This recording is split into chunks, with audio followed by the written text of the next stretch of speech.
Minsan, ang isang simpleng pagkain sa labas parang pinakamalaking regalo sa isang OFW. Pero bakit kaya?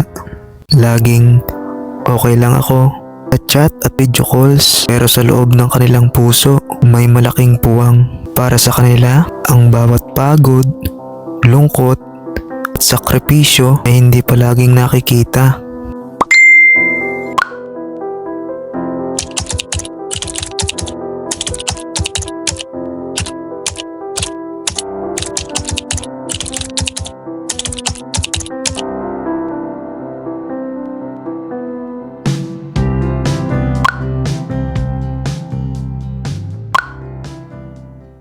Kaya kapag nakagala, kapag nakatikim ng kahit isang piraso ng pagkaing matagal nilang ninanais, isang sulyap ng kaligayahan ang dala.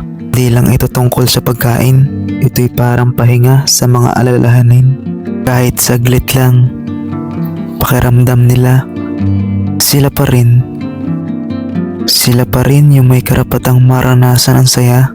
Kaya sa mga OFW na nagpo-post ng simpleng galak nila, huwag natin silang husgahan at huwag nating i-assume na puro pasarap lang sila. Baka nga ay yun lang ang pinakamalaking galak nila sa buong linggo.